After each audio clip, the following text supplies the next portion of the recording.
है।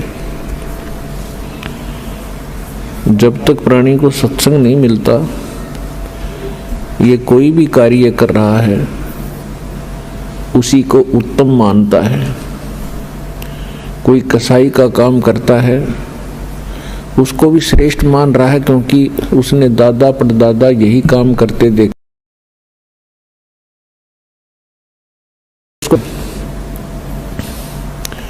इसी प्रकार कोई शराब पीता है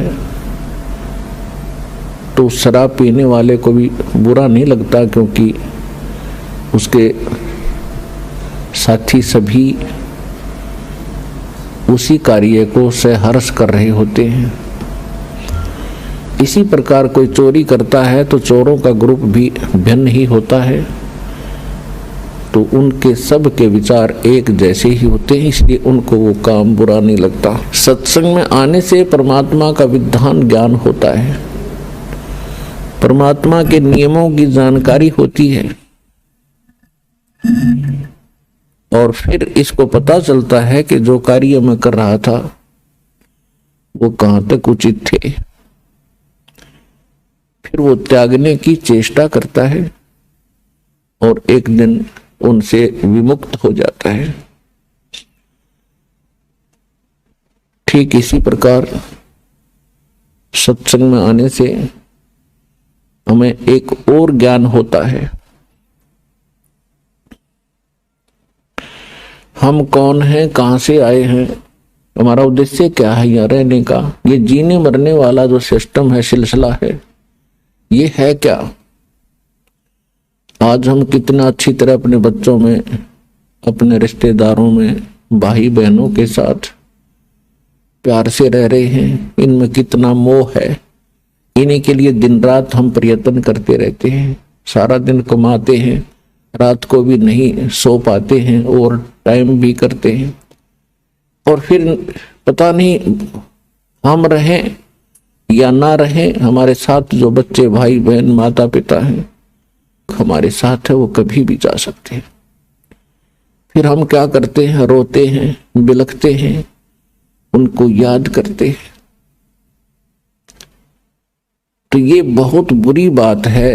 हम कितना अच्छी तरह यहां रह रहे हैं, फिर मृत्यु होती है, कितना घिनौना कर्म है ये। और फिर भी हम इससे मुक्ति का प्रयत्न नहीं करते, तो हम पत्थर हैं, इंसान नहीं है। अभी तक तो हमें पता ही नहीं चला था कि इसका कोई विकल्प है, इसका एंड भी है। अब परमात्मा ने अपना विधान स्वयं आकर बता दिया।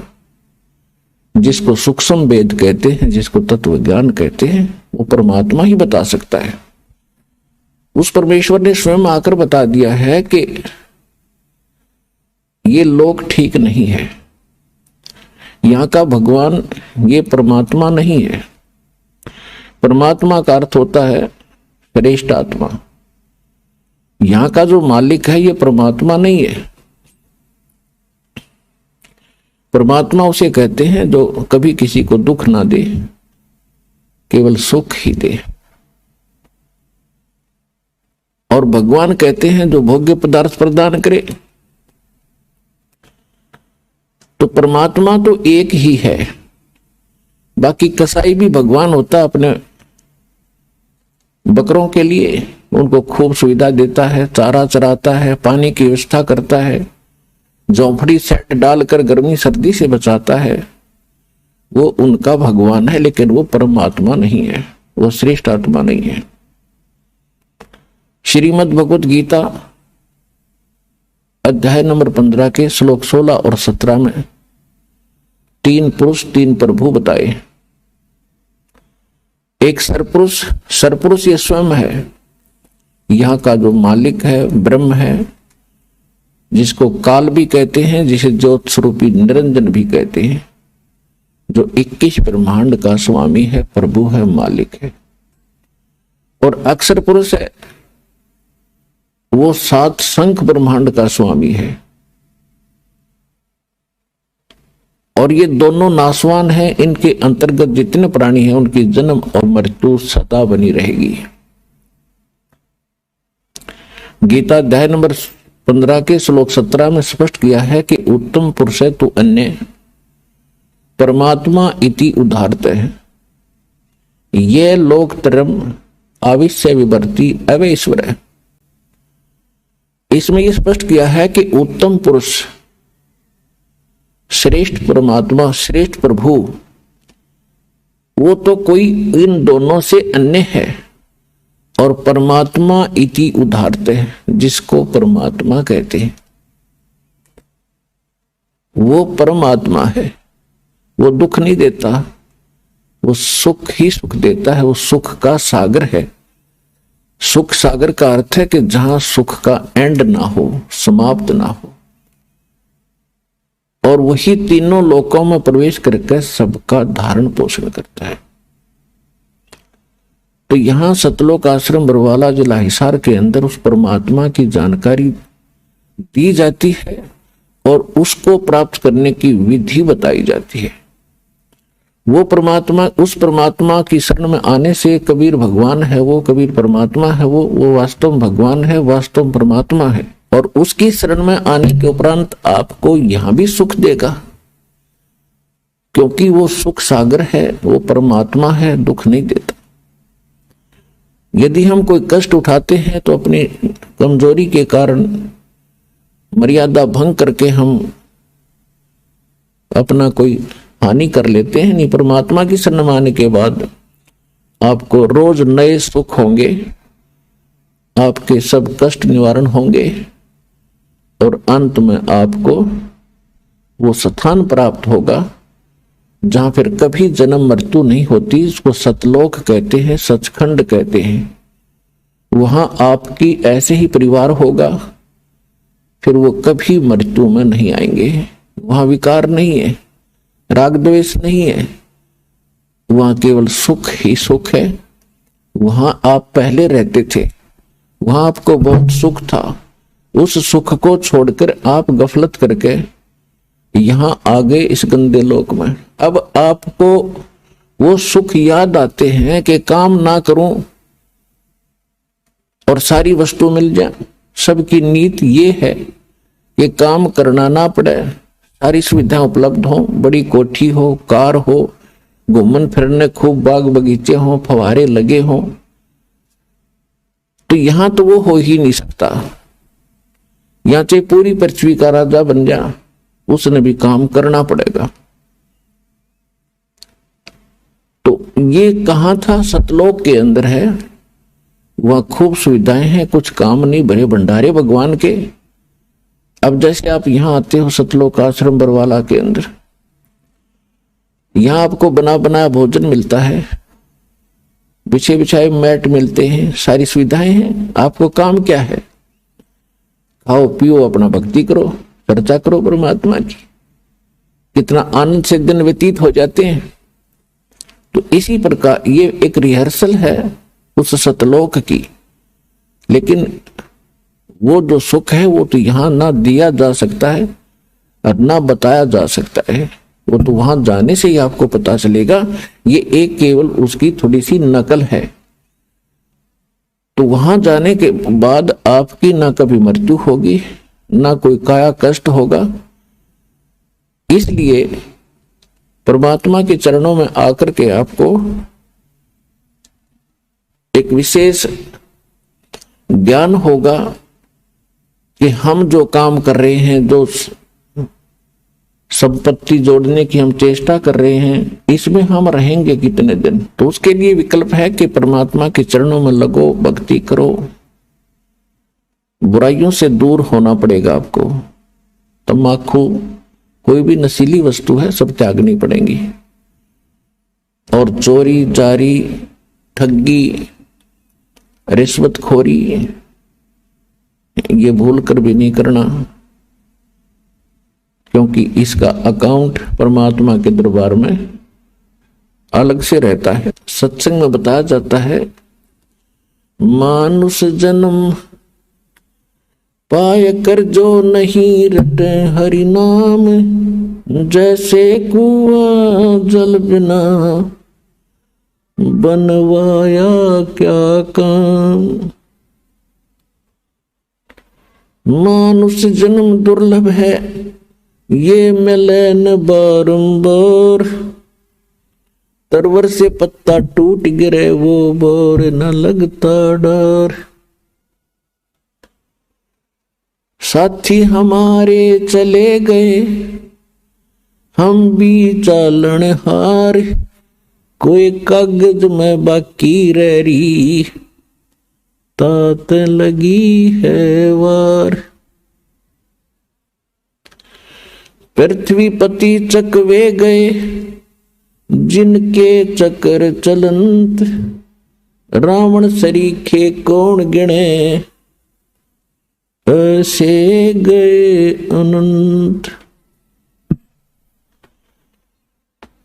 सर्व सोने की लंका थी, वो रावण से रणधीरम। एक पलक में राज बिराजी, जम के पड़े जंजीरम। मन तो सुख के सागर बसरे, भाई और न ऐसा यसरे।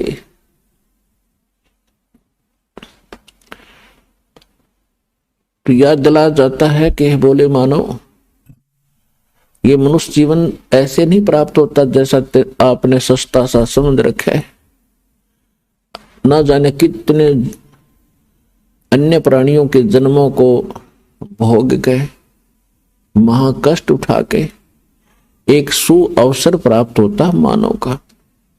और मानव शरीर के अंदर हम क्या करते हैं, बस संतान हो जा भगवान, अच्छी कोठी बंगले हो जा, फिर इनका विवाह हो जावे और फिर इनके संतान हो जाए, फिर हम बेशक मर जावे, बस इतना ही काम था। इसका एक विशेष कार्य है। ये कर्म जो आप कर रहे थे बगैर भक्ति के, ये तो पशु पक्षी भी आपसे अच्छी जिम्मेदारी से करते, लेकिन केवल यही काम मनुष्य का नहीं, इसके पैरेलल एक काम और है जो सत्संग में आने से ज्ञान होता है।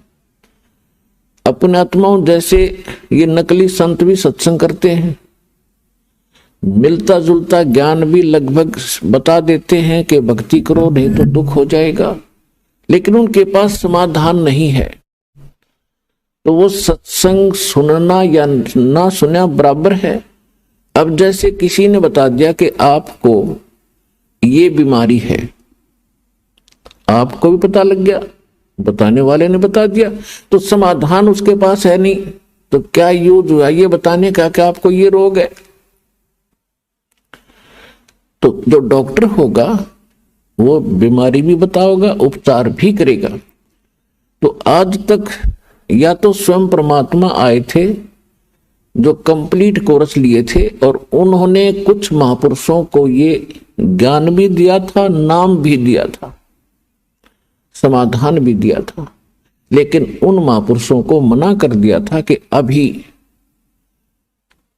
इस वास्तविक भक्ति विधि को और इस तत्व ज्ञान को, मूल ज्ञान को अभी सार्वजनिक नहीं करना। क्यों नहीं करना? तो धर्मदास नाम के एक बड़े महापुरुष हुए थे, परमात्मा उनको आकर मिले थे जैसा भगवान की लीला में लिखा है। तो धर्मदास जी ने पूछा था, प्रभु आपने मुझे सारी कहानी सुना दी और परमात्मा वो स्थान दिखा दिया जहां से हम गिरे थे इसे गंदे लोक में, और अब आपने मुझे सब मंत्र दे दिए, और परमात्मा अब आप मेरे बच्चों को या अन्य किसी व्यक्ति को ये नाम देने के लिए मना कर रहे हो, इसका कारण क्या है? आपका दास जानना चाहता है। तब परमात्मा ने कहा था, धर्मदास ये गंदा लोक है, यहाँ का भगवान बहुत निकम्मा है, ये परमात्मा नहीं है, ये छल कपट करके जीव को यहाँ फंसाए बैठे है, और ये जितने भी प्राणी इसके लोक में हैं ये सब अपनी गलती से बालकपन में यहां फंसे हैं। अब इनको इसने इतना मिसगाइड कर दिया है, इतना भ्रमित कर दिया है कि इनको समझाना मेरे लिए बड़ा अक्टूबर हो गया है और अब इसने ऐसा मोर्चा डांट दिया कि असली भगवान का तो नामो निशान मिटा दिया। और बाकी सारी चाहे को कैसी पूजा करता है बड़ी खुशी से करता रहो, कोई प्रॉब्लम नहीं। कहीं तीर्थ पर जाओ, कोई व्रत रखो, कोई मंदिर पूजो, मस्जिद पूजो, गुरुद्वारा पूजो, चर्च में जाओ या कहीं 4 ईंट लगा के वह मत्था टेकते रहो या कोई घोर तप कर लो, वो साधना इसने समाप्त कर दी जिससे मोक्ष होगा। और इस काल भगवान ने अपने दूत भेज रखे हैं ये संत बना के। ये मेरे बच्चे हैं सभी, ये संत भी मेरे बच्चे हैं, मेरी आत्मा है और श्रोता भी मेरी आत्मा है। लेकिन अब ये इतने भ्रमित हो गए, काल के हाथों पड़ गए। अब यो इनको नाच नचा रहा है, इनकी पूंजी का नाश करवा रहा है। जो संत या कोई नेता, राजनेता, कोई मंत्री, प्रधानमंत्री, राष्ट्रपति बनते हैं, ये पिछले जन्म के बहुत घने पुण्यकर्मी प्राणी होते हैं। जैसे इन्वर्टर की बैटरी चार्ज कर रखी हो और वो पूरी चार्ज है, तो वो चार्ज है तो वो आगे चार्जर नहीं भी लगा है, हटा दिया गया है, तो भी वो अपना काम प्रॉपर कर रही है। पंखे भी चल रहे हैं, ट्यूब भी जग रही है और भी जो उसके सत्र का काम वो पूरा कर रहा है। लेकिन यदि आगे उसको चार्ज नहीं किया जाता है, चार्जर गलत लगा रखा है, सही स्थान में चार्जर नहीं लगा है, जिसमें लाइट है वैसे को चार्जर लगा भी दिखता हो तो बैटरी चार्ज नहीं हो रही। और जिस समय वो बैटरी समाप्त होगी, डिस्चार्ज हो जाएगी, फिर सब सुविधाएं एकदम समाप्त हो जाएगी। तो ये जितने संत बने हुए हैं, बने हैं या पैसे वाले सेठ बने हैं, ये पिछले जन्म जन्मांतर के बहुत घने पुण्यकर्मी प्राणी हैं और अब इनके पुण्यों का नाश करवा रहा है ये काल। इनकी महिमा बना दी, लोग सलूट मारे हैं, गुरु जी बन गए, क्योंकि श्रद्धालु तो उसको गुरु मान बैठा है और गुरु के प्रति जो आस्था है वो तो एक विशेष होया करती है। लेकिन एक यदि कोई व्यक्ति गधे के ऊपर आस्था लगा ले कि या गाय हर बाल्टी भरेगी दूध की, वो तो मूत की तो भर सके है, दूध की नहीं उसके पास।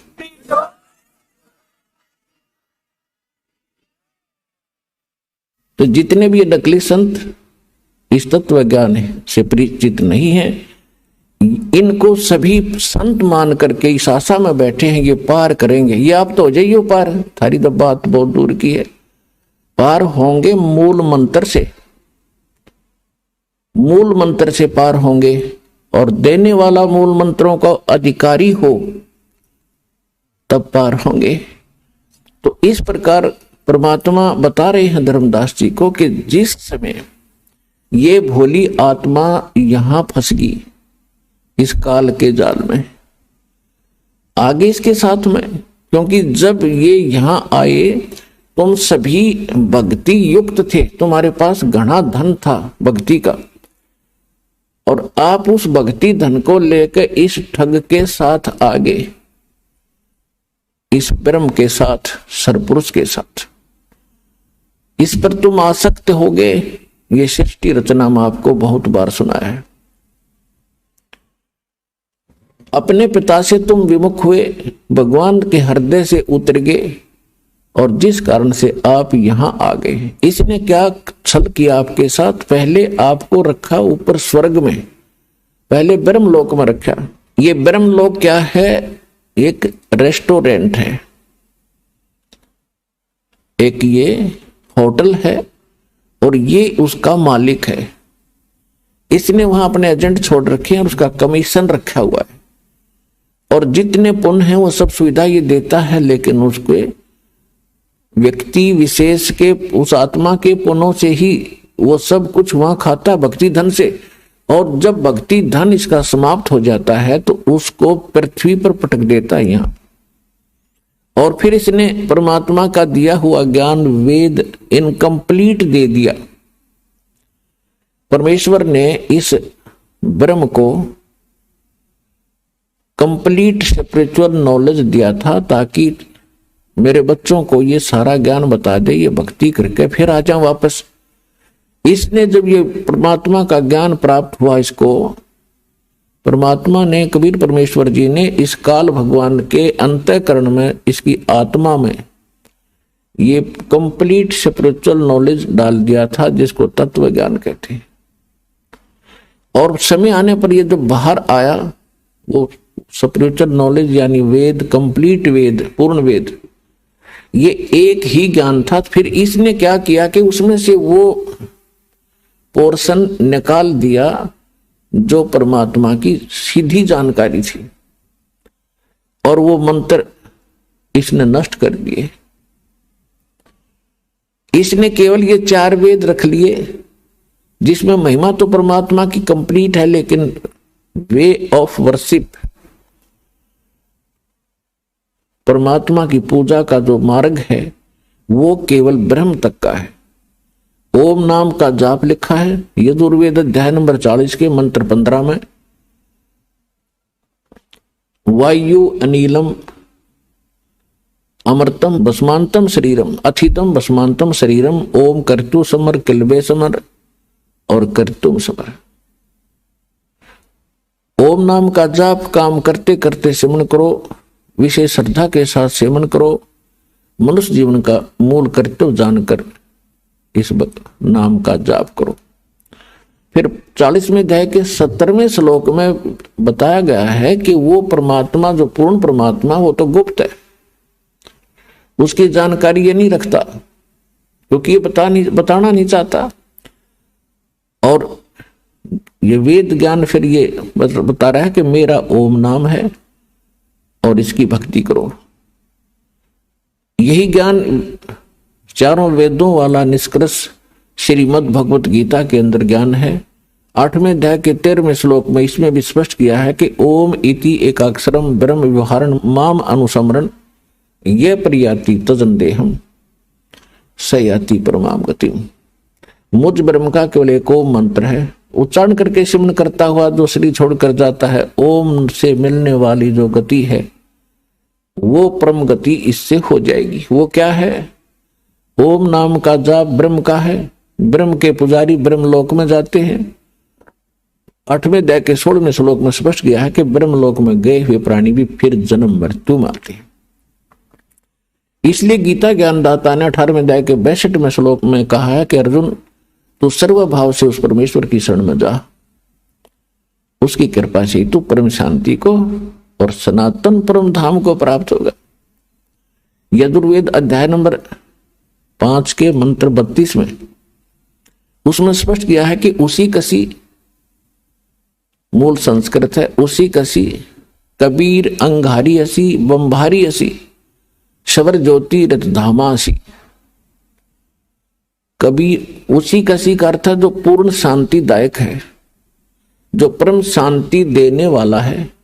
कबीर अंगारी हसी वो पापों का नाशक, पाप नाशक शब्द, पापों का नाश करने वाला, पापों का शत्रु वो कबीर देव है, कबीर परमेश्वर है। बंभारी हसी बंधनों का शत्रु, अरि माने शत्रु, बंबर माने बंधन। तो कर्मों के बंधन से हम यहाँ जकड़े पड़े हैं और कर्म के बंधन को केवल कबीर परमात्मा ही काट सकता है। और वो कहाँ रहता है? वो सतलोक में रहता है।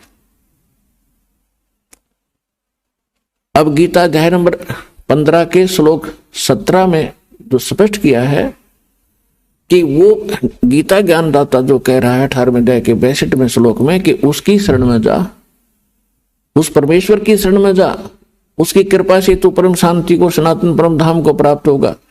तो वो परमात्मा वो है जो गीता अध्याय नंबर 15 के श्लोक 17 में बताया है कि उत्तम पुरुष है तू अन्य परमात्मा इति उदाहरत है, यह लोकतरम आविष्य विभर्ति अवैश्वर है।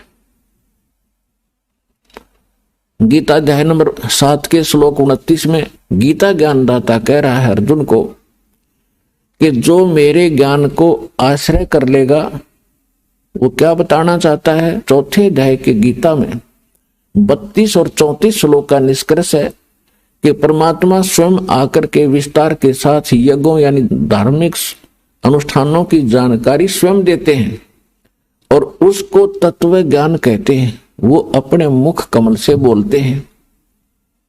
वो सच्चिदानंद घन ब्रह्म की वाणी जो है वो तत्व ज्ञान होता है।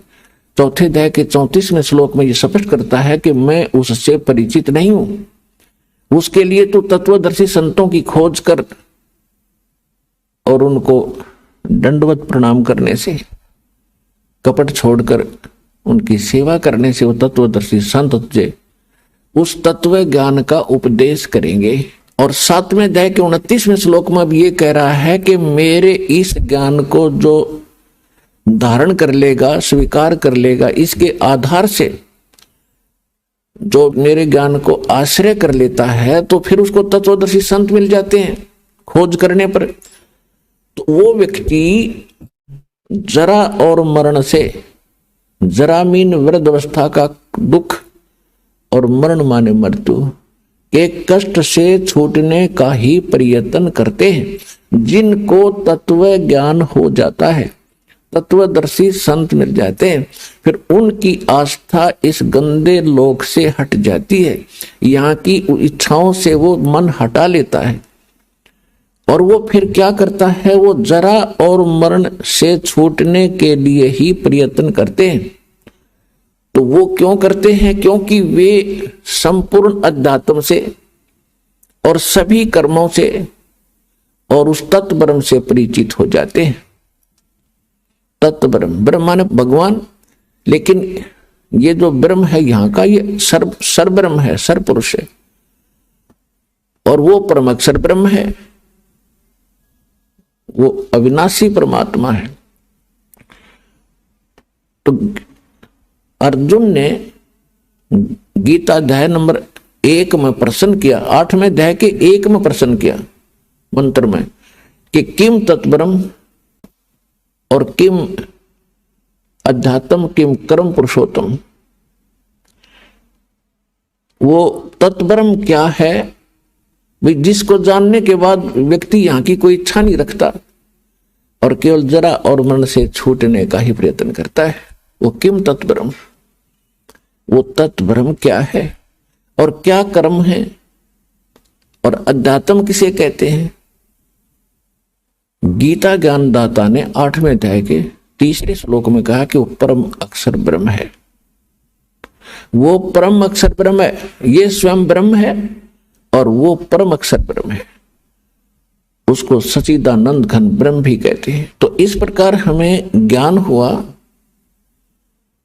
कि और परमात्मा है जो हमें सुख देता है। तो धर्मदास जी को परमात्मा बता रहे हैं कि सबसे जब ये दुखी हुए, क्योंकि स्वर्ग में तो इनको मिलता जुलता सा सुख लगा सतलोक का, जब आप यहां आए तो सतलोक से जब नीचे आए तो ब्रह्मलोक में मिलता जुलता सा तुम्हें राहत मिल रही थी। और जब तुम्हारी पूंजी समाप्त होगी, तुम होगे कंगाल, तो पटक दिए पृथ्वी पर कि फिर धन जोड़ो और फिर आओ यहां पर, फिर तुम्हें कुछ समय सुख मिलेगा। अब ये स्वर्ग और ये महास्वर्ग जिसको ब्रह्मलोक कहते हैं उसको महास्वर्ग कहते हैं। ये तो ऐसे हैं जैसे रेस्टोरेंट होते हैं, जैसे हरियाणा, पंजाब, राजस्थान, उत्तर प्रदेश, मध्य प्रदेश आदि इन राज्यों में गर्मियों के मौसम में बहुत गर्मी पड़ती है और जो सेठ साहूकार कुछ व्यक्ति जिनके पास घना धन हो जा, वो क्या करते हैं, जब इधर चले जाते हैं कुल्लू, मनाली, शिमला के अंदर गर्मियों का समय व्यतीत करने के लिए, वहां ठंडा क्षेत्र है, तो वहां क्या करते हैं, एक होटल में कमरा किराए पर लेते हैं, सारा उस होटल में खाना खाते हैं। तो वहां उनको जो पूंजी ले जाते हैं 50-60 हजार रुपए, तो वो उनकी पूंजी वहां खत्म हो रही है, वो सुख अवश्य प्राप्त कर रहे हैं। और जब उनकी वह धन समाप्त हो जाएगा, उनको फिर से कर्म क्षेत्र में आना पड़ता है और अगले वर्ष हो सकता है इतनी पूंजी ना बचे कि हम होटल में जा सके 2 महीने 3 महीने काटने के लिए, मई जून जुलाई के, तो फिर वहीं पड़ा रहना पड़ेगा उसको। तो ऐसे यहाँ के स्वर्ग महास्वर्ग बताए हैं उसके लिए गीता ज्ञानदाता कहता है कि यदि तुम्हें कंप्लीट पीस चाहिए, संपूर्ण शांति चाहिए, तो उस परमेश्वर की शरण में जा। उसके लिए ऑप्शन छोड़ दिया कि मैं नहीं जानता, तत्वदर्शी संतों से पूछो। तो ये दास रामपाल दास है, वो तत्वदर्शी संत इस विश्व में।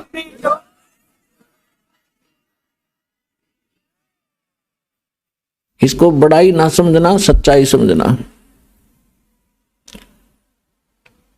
और इसको प्राप्त करके अपना कल्याण कराओ बच्चों। बहुत योग्य हो गया अपने आप भटकते हैं। तो परमात्मा क्या कहते हैं कि जब मैंने इनको देखा, पता तो था मुझे कि इनकी दुर्गति तो होगी, ये चल तो पड़े यहां से छोड़कर मुझे, लेकिन कहते हैं बच्चे गलती कर देते हैं, माता पिता फिर भी पीछे पीछे फिरते हैं। तो वो कबीर परमेश्वर जो है ये हमारा वो मालिक है, परमात्मा है, जिसमें ये सर्व गुण है। तुमेव माता च पिता तुमेव, तुमेव बंधु च सखा तुमेव, तुमेव विद्या च द्रविणम तुमेव, तुमेव सर्व मम देव देव। ये वो परमात्मा है जो हमारा सच्चा माता पिता है, क्योंकि उत्पत्ति करता यही है, हमारी माता भी यही है, पालन करने वाला पिता भी यही है, एक सच्चा साथी बंधु मित्र भाई यही है। हमारा आज कितना अच्छा भाई हो, कितने अच्छे माता पिता और बहन हो, हम आज मृत्यु को प्राप्त हो जाते हैं तो हमें वो यहीं थोड़ा बहुत सारा दे सके। जब यहां से गए तो अकेले गए, तो वो परमात्मा यहां भी भाई है, यहां भी पिता है, और यहां से जाएंगे तो भी वो हमारा साथी है। तो उसको छोड़कर हम दुखी हो गए, उसको प्राप्ति का मार्ग हमें मिला नहीं, और जिस कारण से हम प्रयत्नशील भी रहे, लेकिन परमात्मा से मिलने वाली राहत से हम वंचित ही रहे। अब देखियो आपको कैसे सुख होगा। तो परमात्मा ने कहा कि धर्मदास, जब मैंने देखा कि ये घने दुखी हो गए, मुझसे देखा नहीं गया, तो परमेश्वर कबीर जी अपना रूप बदल के अपने पुत्र जोगजीत का रूप बनाकर इस काल के प्रथम पड़ाव पर आकर खड़े हो गए। ऊपर से प्रथम जो पड़ाव है इसका, वह तपतशिला है। एक बहुत बड़ी पत्थर की टुकड़ी है, वो अपने आप सौजलित रहती है, प्रज्वलित रहती है। उसके ऊपर 1,00,000 मानव शरीरधारी प्राणियों को ये काल भगवान उस पे भूनता है। ये शरीर यहां रह जाता है, इसके अंदर एक और शरीर है, एक और बॉडी है जिसको सूक्ष्म शरीर कहते हैं। जैसे बादाम के ऊपर एक छिलका होता है और गिरी खांड की अंदर होती है, ऐसे ही समझ लेना। तो इस सूक्ष्म शरीर के अंदर जीव मरता नहीं, लेकिन कष्ट बहुत होता है। 1,00,000 मानव शरीरधारियों को वहां डाल देता है। वो बॉडी ऐसा ही रहता है जैसा हमारा शरीर है, एज इट इज चेहरा एज इट इज रहेगा, ये ऊपर का कवर यहां रह जाएगा, ये जो स्थूल शरीर है। जैसे सर्प कांचली छोड़ जाता है, तो वो कांचली सर्प नहीं है, सर्प उससे अलग है। ऐसे इस प्राणी को ऊपर पटका जाता है वहां सूक्ष्म, उसमें तपतशिला पर, तो वहां बहुत बुरा हाल होता है। जैसे खील भुना करते हैं, ऐसे चटक मटक प्राणी करते और उठ नहीं सकते, ऐसी सिद्धि से वहां कार्य किया जाता है। उनको भूनने का उद्देश्य क्या है कि आप सारे जीवन में जो भी खाते हो पीते हो, और आप एक और विशेष चीज देखो कि तम्बाकू, हुक्का, बीड़ी, ये इस बॉडी के लिए हानिकारक है। और तकरीबन समाज, किसी भी समाज में देख लो, सब पीने लगे हुक्का, बीड़ी, तम्बाकू, शराब, मांस खाना, भुक्की पीना। ये क्यों पिलाता? ये पिलाता मन रूप में। ये काल सबके अंदर एक एलिमेंट रूप में रहता है, इसने छोड़ रखा एलिमेंट। जैसे परमात्मा का एलिमेंट तो आत्मा है और काल का एलिमेंट ये मन है, तो इसने सारी को बद्ध करवाणी जीवते, इसलिए कि जितने ये बकवाद खावेगा पीवेगा उतना ही इसकी बॉडी में उसका अंश लिप्त होगा सूक्ष्म शरीर में।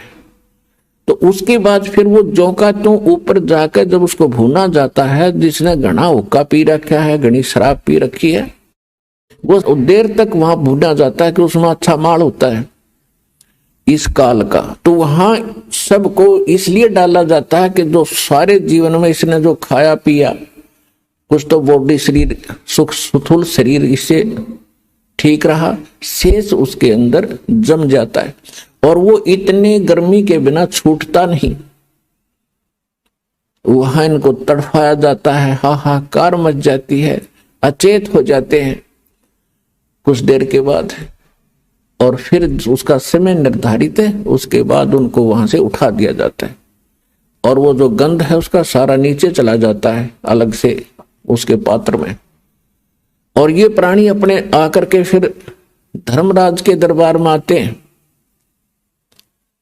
फिर अपने कर्मानुसार कोई पशु बनो, पक्षी बनो, मनुष्य बनो या राजा बनो, जाओ, उसका काम पूरा हुआ। तो परमात्मा कहते हैं जहां ये तपस्या पर भूनने जा रहे थे प्राणी धर्मदास में, वहां आके खड़ा हो गया। इनका बुरा हाल हो रहा था, रो रहे थे। कहीं पर तो एक परिवार के दो दो सदस्य वहीं भूनने जा रहे थे, वहां उनके गुरु भी साथ पटक वहीं पर भूनने जा रहे थे, ऋषि महर्षि भी वहां पर भूनने जा रहे थे। और जब मैं वहां जाकर खड़ा हुआ, एकदम उस तपस्या की जो तपत थी, जलन थी, वो एकदम शांत होगी। टुकड़ी तो गर्म जो की तू है, लपटें निकल रही हैं आग की, लेकिन उन प्राणियों को मेरी शक्ति से उस आग का कोई असर नहीं हो रहा था। तो जब उनका वो पीड़ा खत्म हुई तो एकदम बैठे शांत होकर मुझे देखा, तो परमात्मा के शीतल चंद्रमा जैसे शीतल चेहरे को देखकर वो सभी ये समझ गए कि शायद ये भगवान है। तो उन्होंने कहा कि हे परमात्मा, हम यहां पर कौन से कर्म का दंड भोग रहे हैं? तो परमेश्वर ने कहा कबीर जी ने कि बेटा, ये तुम्हारा इस लोक का दंड नहीं, ये तुमने सतलोक में गलती करी थी। अपने मूल स्थान को छोड़कर, उस सर्व सुख दायी स्थान को छोड़कर भरी थाली का ठोकर मारकर तुम यहां आए हो इस काल के साथ। परमात्मा ने उनको कुछ ही समय में सारी सृष्टि रचना बताई सुनाई। तो सभी को वहां तो तुरंत समझ में आ गई, क्योंकि यहां तो अपलातून पाक रहे हम। एक छोटा सा कोई जॉब हो जा, अधिकारी बन जावे, छोटी सी कोई 10-20 एकड़ जमीन हो जाए, हम सुनते ही नहीं किसी की, अखनौ किसी ने देखा। वहां तो सारा सपट दिख रहा था कि जिस धन को अपना मान रहे थे, जिस घर को अपना मान रहे थे, जिस परिवार को अपना मान रहे थे, वो हमारे साथ नहीं आया। तो वहां तक अकल ठिकाने आ गई थी उनकी। और यहाँ अकल ठिकाने लाने के लिए इतने सत्संग करने पड़ते हैं, इतने प्रमाण देने पड़ते हैं कि तुम गलत स्थान पर पड़े हो, ये लोग तुम्हारा नहीं है, तुम्हारे साथ धोखा हो रहा। और तब भी शीघ्र सी ठिकाने अकल नहीं आती, क्योंकि हमारे ऊपर प्रेशर इतना है। लेकिन मालिक का ज्ञान भी इतना प्रबल है और समाधान इतना प्रबल है, एक दिन अकल ठिकाने आकर रहेगी पूरे विश्व की। अब वो समय आ गया।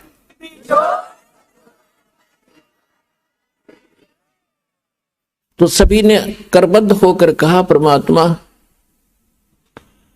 हमें छुड़वा लो इस गंदे लोक से। तो परमेश्वर ने कहा कि भी ऐसे नहीं होगा। जिस समय आपको पृथ्वी लोक पर मानव शरीर प्राप्त हो, स्त्री या पुरुष का,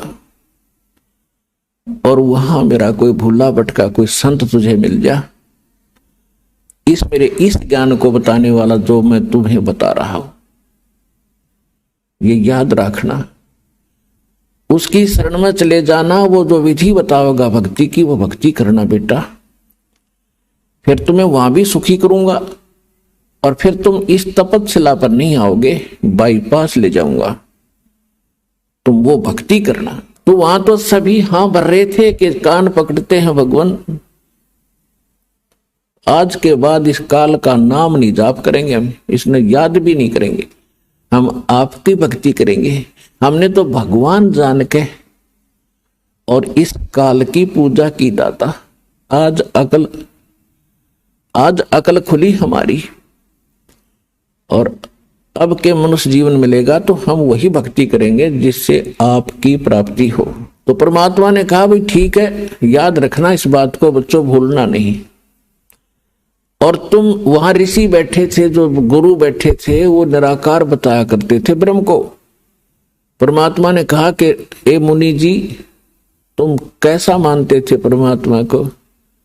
कि जी हमने तो ऐसा ही ज्ञान हुआ है कि वेदों में निराकार बताया गया है। वेद तो बड़े लीना, तुम्हें पता वेदों का सट्टे मारे तुमने।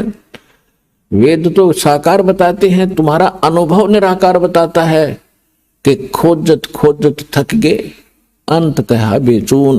बेचून माने निराकार है। तुमने जो जिस विधि से भगवान पाने की चेष्टा की उससे परमात्मा नहीं मिल सकता, और इसलिए गलत प्रयत्न साधना करके तुमने अपना अनुभव गढ़ दिया कि भगवान निराकार, वो दिखता कोई नहीं, प्रकाश दिखता है। परमात्मा का प्रकाश ही देखा जाता है। अरे भले आदमी कोई कहे सूर्य तो निराकार है, सूर्य का प्रकाश देखा जा सकता है, अकल है ठिकाने तुम्हारी? सूर्य बिना फिर प्रकाश किसका? भगवान के बिना प्रकाश किसका देखा? तो कहने लगे जी हम तो बस इतनी पढ़ाई पढ़काए हैं, हमने तो निराकार मान रखा था। देखो वो आ रहा है सामने तुम्हारा निराकार भगवान, वो देखो। जब सबकी दृष्टि परमात्मा के संकेत की ओर गई तो ओछा माथा, काला शरीर, विकराल चेहरा, ये उसका वास्तविक रूप है। और उस रूप को यदि आप यहां देख ले तो कलेजा फट जा। जिसको तुम खोजने के लिए ऋषि महर्षि हजारों वर्ष तक ब्रह्म न पावांगे, ब्रह्म न पा लो, थारा कलेजा फट जा, देख लो। तक सारी उल्टी साधना की तुमने, सब ज्ञान गलत ज्ञान स्वयं ग्रहण किया और सारी जनता को भ्रमित कर दिया। वो आ रहा तुम्हारा भगवान, और तुम्हारे से निकले इस गंध को खाएगा वो। और अब तुम जाओ यहां से। परमात्मा ने अपनी शक्ति से उनको वहां से उड़ा दिया। अब काल का भोजन का समय हो गया था, क्योंकि उसने भी निर्धारित समय फिक्स कर रखा है कि इतने समय में ये भुन बांध कर चले जाएंगे यहां से, केवल वो माल शेष रह जाएगा, उनसे निकला हुआ गंध, वो उसका माल है। वो खाने के लिए आया तो देखा सामने एक व्यक्ति खड़ा है। अब उसने निकट आकर देखा, क्या देखा कि तो मेरा बड़ा भाई खड़ा है, जोगजीत खड़ा है। अब काल, जब वहां काल ने गलती की थी सतलोक में, ये सृष्टि रचना में आपको सुनाया हुआ है, यहां केवल एक हिंट देकर आज सत्संग का विषय दूसरा रखना है। तो वहां सतलोक से जब इसको निकाला था 21 ब्रह्मांड समेत, तो परमात्मा इसी रूप में गए थे, जोगजीत रूप में। तो जब जोगजीत रूप में उसने देखा कि ये परमात्मा के निकट मेरा भाई है, उनके साथ रहता है ज्यादा, और उसका संदेश वही लेकर आता है, कोई आज्ञा क्या है ये पूछता हूं पहले इससे। तो उस ज्योत निरंजन काल ने जोगजीत से कहा कि जोगजीत तू यहां क्यों आया? अब कोई पिता का आदेश है तो मुझे बता, और तूने मुझे वहां से मार कर निकाला था, तू मेरे लोक में क्यों आया? मेरी तू आ कैसे गया? अब मैं तुझे पहले तो आदेश बता दे क्या है परम पिता का, फिर तुझे मैं मारूंगा, कुटूंगा। तब परमात्मा बता रहे हैं धर्मदास जी को, मैंने इससे बताया कि सुन ले आदेश परम पिता का। ये आत्मा परमात्मा की है, और ये तेरे साथ आ भी गई थी तो ऐसा जुल्म नहीं करना था तूने। अन्यायी, कोई गधा बना दिया, कोई गधी बना दी, कोई सूर बना दिया, कोई सूरी बना दी, कोई कुत्ते गधे की योनि भोग रहा है, कोई कष्ट से पीड़ित है, किसी को कैंसर है, किसी को टीबी है, किसी का हाहाकार मच रहा है, किसी की टांग कट गई, किसी का हाथ कट गया, ये जुल्म कर रखा तूने। तेरे रहम नाम की चीज नहीं है। परमात्मा दुखी हुए इस बात से। तो वो कहता है कि मैं तो सत्य का राज करता हूं, जो जैसा कर्म करता है उसका वैसा ही फल देता हूं। भगवान का आदेश है मेरे को कि सत्य का राज करना, किसी अन्याय ना करना। परमात्मा बोले कि मुझे मालूम है तू जैसा सत्य का राज करता है, ये मन रूप में तू खुद विद्वान है, सारे उल्टे काम कराता है आत्मा से, और जब आत्मा सजा भोगती है तू भाग जाता है। कबीर साहब कहते मन के मते ना चालिए, मन है पक्का दूत, ले डूबे दरिया में फिर जावे हाथ से छूट। करवा के कुकर्म आत्मा दंड भोग रही है, कोई गलती करवा देता है, इसकी पिटाई हो रही है, मन एक तरफ बैठ जाता, आत्मा रो रही होती, गधा बनवा के छोड़ देता है उल्टे काम करवा के। अब किसी को कहे भक्ति कर ले, मनु कहेगा ना आजा ताश खेल लाएंगे, छोड़ के तेरा भक्ति में है। कोई कहे भाई भगवान का नाम, चलो सत्संग में ना टाइम नहीं है, और वहां बिछा के गली में बैठ जाएंगे ताश खेलने सारे दिन। इबका मार आन दे, इबका देखूंगा, सारा दिन धक्के खा के बकवास करे। तो ये मन करवाता है, और जब आत्मा जाग जाएगी, चाखे भी नहीं इन कर्मों को, तो आत्मा को यहाँ जगाया जाता है, इसका मूल ज्ञान बताया जाता है, ये कहाँ की रहने वाली है वो स्थान याद कराया जाता है, ये सत्संग में याद कराया जाता है। तो सुन ले आदेश परमात्मा का।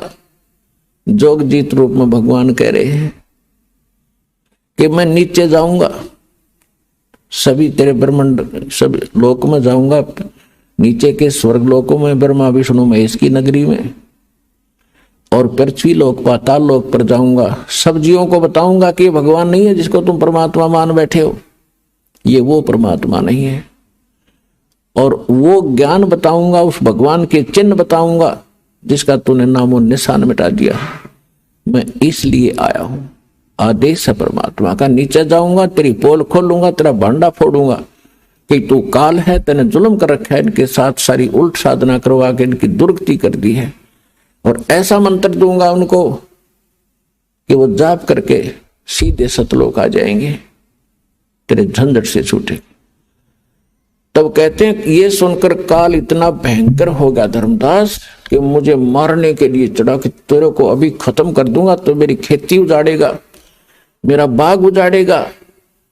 क्योंकि उसने तो हम इसलिए पैदा कर रखे हैं जैसे कसाई बकरे पालता है। पुण्यात्माओं, ये कोई डूम बाट के गीत नहीं है, रामपाल की दंत कथा नहीं है, ये गॉड गिवन स्टोरी है और रियल स्टोरी है।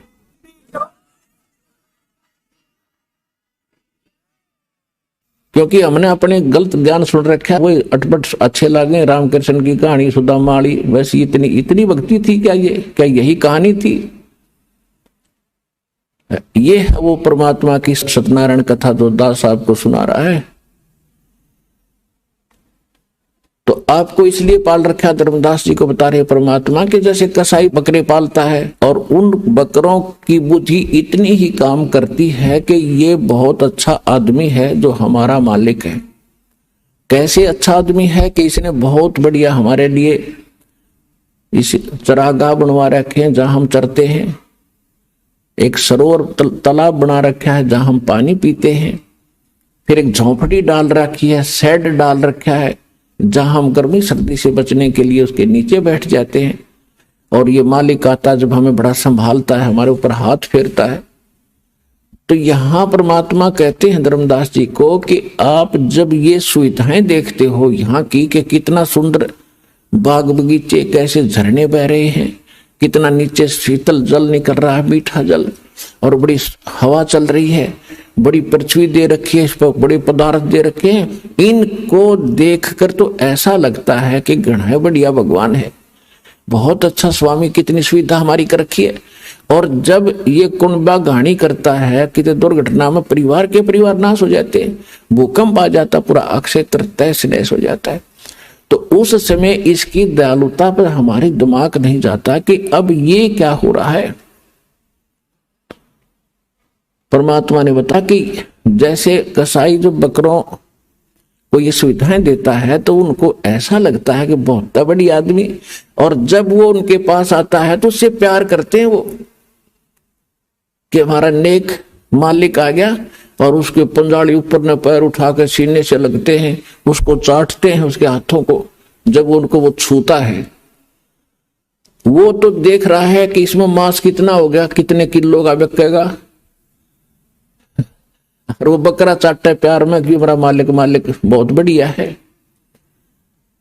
और जब भी उसको आवश्यकता होती है एक डंडा लेकर निकाल लेता कि चाहे बेटा मरो चाहे बेटी कटो, माँ कटो चाहे भाई और बहन कटो, वो ना देखता किसी ने। तो ये स्थिति समझ लेना धर्मदास इस काल कसाई में जहां आप रह रहे हो, इस गंदे लोग पे।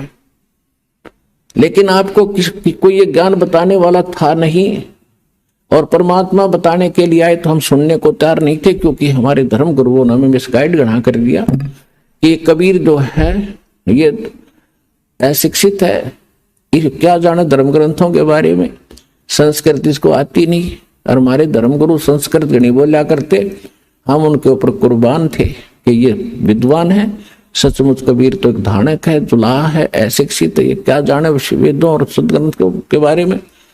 तो ये निंदा कर रहा है हमारे धर्मों की।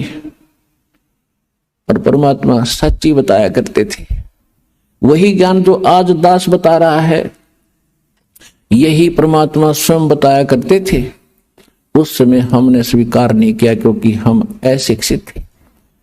अब जो रहस्य आपको आज उजागर किया जा रहा है कि वो नाम क्यों मना कर रखा था उस समय बताने को, और अब क्यों आदेश दिया है इसको खुलेआम बताने का। तो उस समय धर्मदास जी को परमात्मा ने बताया कि इसने ये व्यवस्था कर रखी है, अपने स्वार्थवश तुम्हें यहां रोक रखा है। और 3 गुण है इसके पुत्र, उनमें एक एक गुण भर रखा है, और उनके कारण आप इतने यहां जकड़े पड़े हो। ब्रह्मा में रजगुण भर दिया, रजोगुण के प्रभाव से जैसे किसी ने शराब पी रखी है या भांग पी रखी है, वो जो भी गतिविधि करता वो होश हवास में नहीं कर रहा, वो तो मजबूरी है। अर्थ 1000 ने पी रखी हो भांग तो सारी एक जैसा काम करेंगे, एक जैसी उनकी चाल होगी, एक जैसी बोली होगी, एक जैसी क्रिया होंगी। तो यहां सबके ऊपर, प्रत्येक प्राणी पर, चींटी से लेकर हाथी मानव, सबके ऊपर उनका प्रभाव है। तो उससे प्रभावित होकर सभी संतानों उत्पत्ति करते, ये विवश हो गए हैं। बस की बात नहीं, प्राणी कहते कितनी बात बनाओ, ऋषि महर्षियों की कथा सुना दें आपको। ये बड़े बड़े इन्होंने खूब कोशिश की हम इस विकार से बचें, वासना रहित हो जाएं। एक श्रृंगी ऋषि था और वो घर त्याग कर ऋषि परमात्मा पाने के लिए जंगल में चला गया। अब इनको ज्ञान तो था नहीं बेचारों को, लेकिन भगवान के लिए आत्मा भटक ही रही है। आप भी भटक रहे हो, कोई कहीं जा रहा था, कोई कहीं जा रहा था। यह आत्मा रुक नहीं सकती जब तक परमात्मा नहीं मिलेगा इसने।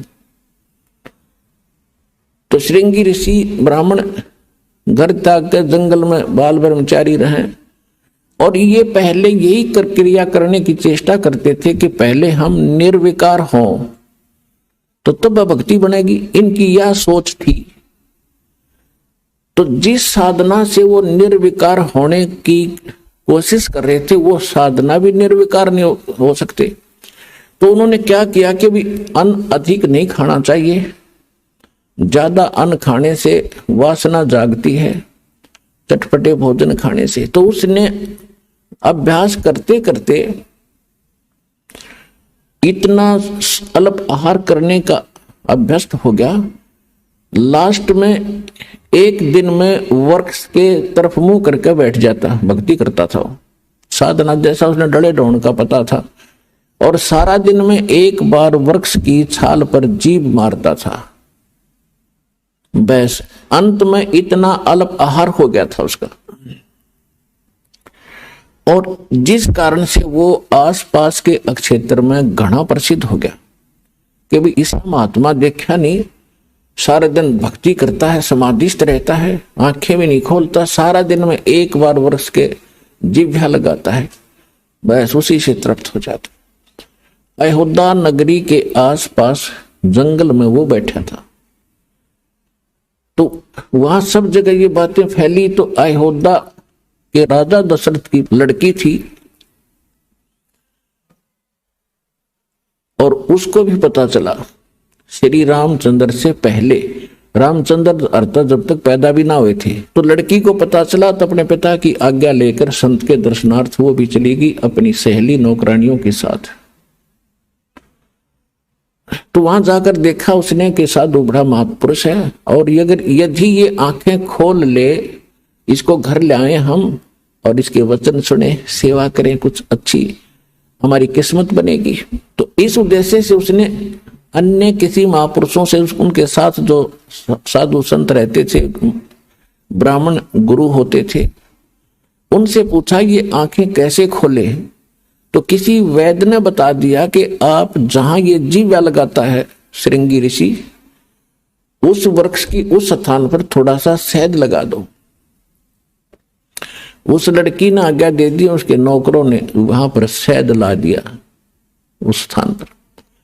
अब ऋषि जी पहले तो एक बार जीभ मारता था, उस दिन 6 बार मारी, क्यों अच्छी मीठी लग गया।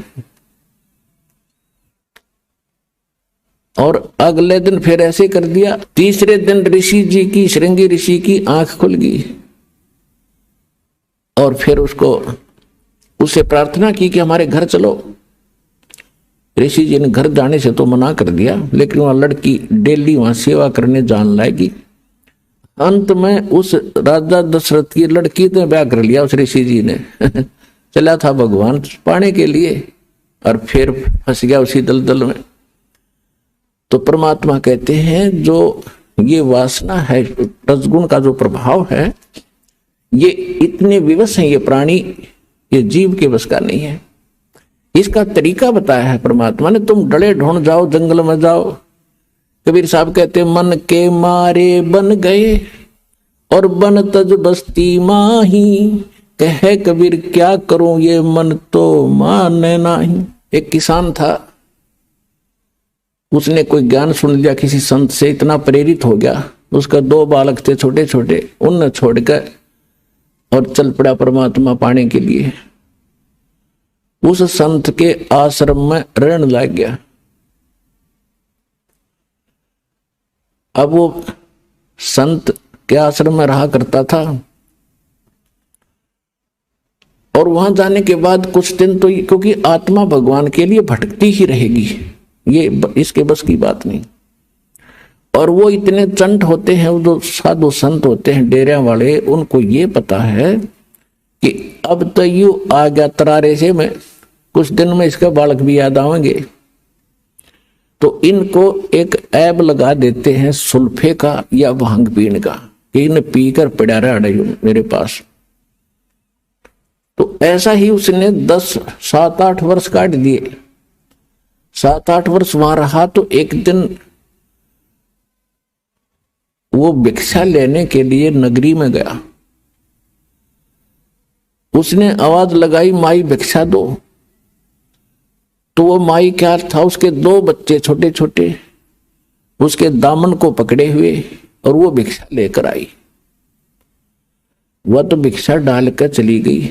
तो उसमें क्या प्रेरणा करी काल ने, मन ने, उसके मन में आई रहे, अगर किसी के इतने छोटे छोटे बच्चे हों औरत के, और उसका पति घर पे ना हो, तो वह क्यों कर पाड़ा बेचारी। उसका अपनी बात याद आ गई कि तू छोटे छोटे बच्चों को छोड़कर आया है, और तेरी पत्नी ने कैसे पाले होंगे। यह तो जुल्म कर दिया तने, तो बता कैसे पालेगी बेचारी वह। उसके मन में आया, चल घर चलते हैं। अब वो घर की तरफ चल पड़ा पटक का जोड़ी ने। फिर उसके मन में आया, छोड़ दे भाई, बात आई गई हुई, तू चाल उल्टाए। वापस चला, फिर आया, एक बार देख लो उसमें के बिजली पड़े है, देख आऊंगा कैसे रह रहे हैं, मर गए एक जीव है। लास्ट में फाइनल फैसला कर लिया कि चल एक बार देख आता हूं। अब वो घर की जाने की बजाय उसने सोचा खेतों में ही मैं पहचान मत आऊं नहीं किसी के, दाढ़ी बढ़ रही है, अदल पछाण सा हो गया, 8-10 वर्ष हो गए, तो खेतों में देख लूंगा, बच्चे ठीक ठाक होंगे तो वहां होंगे, खेतों में काम कर रहे होंगे वहां पर। तो वो बाबा जी खेतों चलने लगा। वहां पर उसका छोटा भाई और उस बाबा जी की पत्नी वहां खेतों में काम कर रहे थे। तो उसके छोटे भाई ने अपनी भाभी से कहा कि देखो मुझे तो ऐसा लगता जैसे मेरा भाई आ गया हो। वह कहने लगी तू हमेशा ऐसे मजाक करता रहता है, मेरे वो थोड़ा बहुत दुख बोलती हूं तो फिर ताजा कर देता है, तू मत बार बार ये बातें मत कहा करे। नो बोला सच्ची कहूं देख सामने चाल तो दिखे उससे कैसी, उसने भी देखा कहा चाल तो वाए दिखा, पर वो तो कहाँ हुआ था, वो तो बाबा बन गया, कहाँ होगा यहाँ पर। फिर निकट से आया जब उन्हें पक्का देख लिया कि वही हैरी दरिया रहा है तो वही होगा, तो वो कहने लगी फिर यू फिर चला जाएगा, जब आ गया तो फिर भी जाएगा। तो उसका भाई बोला तू थोड़ा सा सहयोग दे मुझे, इसने मैं रखूंगा यहाँ पर। वो कहने लगी बोल क्या करूं, कि तुम्हारे खेत में जो शीशम है मैं इसने काटने लगूंगा और तू शोर मचा दिए, अगर मेरा धनी होता तो तू के काट लेता, मेरे खेत में 2-4 फुट अंदर है फिर भी तू अपनी कह रहा है। तो उसने ऐसा ही कर दिया ड्रामा। वो लेकर कुआड़िया लाग गया, शीशम ने धीरे धीरे किता मारने और वो लागी शोर मचाने कि तने मैं सदाई लूटी हूं, मेरा पति घर पे होता तो क्या तू आज ऐसा कर्म करता। देखो रे लोगों 10-5 फुट अंदर जगह मेरे खेत में हरनों का मेरी है, काटूंगा, मानता नहीं। और वो जुआर में बढ़ के नहीं देखा था, सुने था सारी बात बैठा बैठा।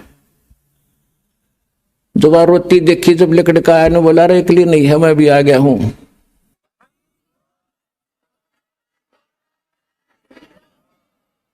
तो उसका भाई बोला भाई तू कौन, तीसरा तेली बीच में, चल हमारे घर की लड़ाई है बीच में नहीं बढ़ा करते। ने बोला इसकी शीशम वाला हूं मैं, शीशम वाला। बता गया था घर छोड़ के फिर शीशम वाला बन गया। ने बोला भाई वो तो कोई नहीं, तू मेरा भाई तेन थोड़ा तेरे बुंडा शकल, तेरी शकल भी पिछाड़ में ना आती, भागड़े थे। तो वहां खेतों में कोई नाई था, किसी आड़ी के बाल काटना आ रहा था, वहां गया। नो बोला रहा मेरे बाल काट, फटाफट नाश हो गया बात का। बोला भाई क्या हो गया, बोला मैं फलाना हूं, मेरे भाई ने जुल्म कर रखा, देखो मेरी शीशम काटने लग रहा। और दूसरा आड़ी था, बोला मेरे पीछे काटिए, पहले तो इससे के काट। सुबह हुआ बात या उसके काट कर मुंड कर दिया साफ। आया ने बोला देख ओए हो ना, हाँ बोला वो आजा। भाई सीने का लगा लिया और उड़े बैठ गया, भाई बन गया फिर घर बारी। तो परमात्मा कहते हैं मन के मारे बन गए और बन तज बस्ती मां, कहे कबीर मैं क्या करूं ये मन तो माने ना। ये मन माने कैसे, जो हमारे शास्त्रों में लिखी विधि है, जो हमारे सदग्रंथों में प्रमाण है, जो भगवान ने आके बताया है, उस विधि से यो मन मानेगा। कैसे मानेगा, डेरे डांडे खुश रहो ये खुश रहे नामोक्ष, ध्रुव प्रहलाद भी पार हो गए फिर गृहस्थी में क्या दोष। परमात्मा ने बताया है कि डेरे डांडे अपने घर पर रहो, भक्ति करो जो विधिवत साधना है। यदि आप घर त्याग कर और ब्रह्मचारी रहकर ही मोक्ष मानते हो तो ये जड़ों का नंबर तो पहले आना चाहिए तुम्हारे से, वो तो सारे पार हो जाए। फिर इसका कहने का तात्पर्य ये नहीं है कि आप दुराचारी हो जाओ। आपने जो है संयमी रहना होता है, दुराचार बहुत बुरी चीज है। और ये भी नहीं कि खुसरे यानी हिजड़े पार ना हो। पुण्यात्माओं बात बिगड़ी पड़ी है सारी। देखो किसी कर्म संस्कार से वो खुसरे बन गए, हिजड़े बन गए, और हिजड़े बनने के लिए तेरे सी मेरे सी जंगला में धक्के खाया करते, रोटी छोड़ देते थे। उनका अगर अकल ठिकाने आ जाए तो वो तो जल्दी भक्ति करें, वो भक्ति वो भी कर सकते हैं, वो भी पार हो सकते हैं। और जो गृहस्थी है वो भी पार हो सकते हैं, क्योंकि भक्ति से ही बात बनेगी। वो चाहे ब्रह्मचारी रह के कर लियो और चाहे गृहस्थी रह के कर लियो, सत भक्ति और विधि से ही करनी पड़ेगी जो बता रखी है। कौन सी? नाम उठत नाम बैठत नाम सोवत जागबे, नाम खाते नाम पीते नाम सेती लागबे।